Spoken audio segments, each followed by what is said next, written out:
चौकी बर्तन सब माज द राजा, मरद के सुख तनी आज द राजा। खाली फोकट के कोरा में धरबा का। अरे भौजी भैया के खाली घरवे में रखबू भैया।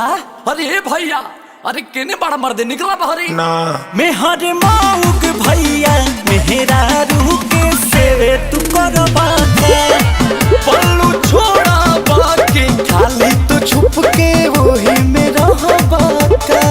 मेहर माउक भैया मेहरा रूह के सेवे तू करबा के पल्लू छोड़ा बाकी खाली तो छुप के वही में रहबा का।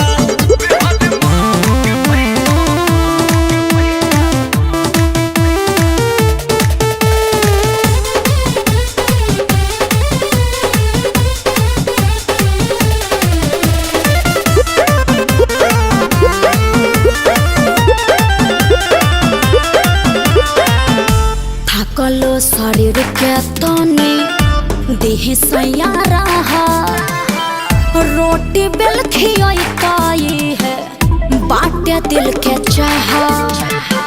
अरे समझता नहीं नु पहिले ऐसन नहीं रहाए भैया यारा तू ले हाथ भौजाई के गोदी में बैठी काहे छिले लहपिया। गोरियाई तो देवर बोला सहबा का।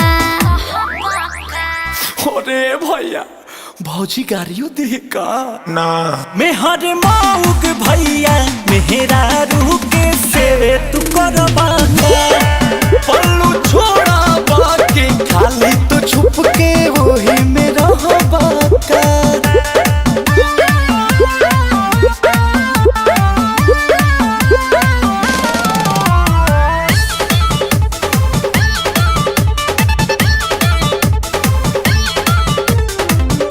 सेवा करी मेवा मिले जनी शरमाए जे जय श्री राम बोले काम अब लगाए जे।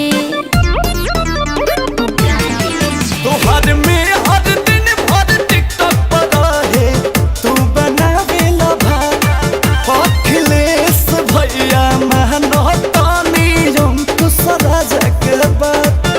एक पतिया के माथा लेखा मोहब्बा का। भैया भौजी भगावतिया भाग जाई का ना मेहर माउक भैया मेहरा रूह के सेवे तू करबा के पल्लू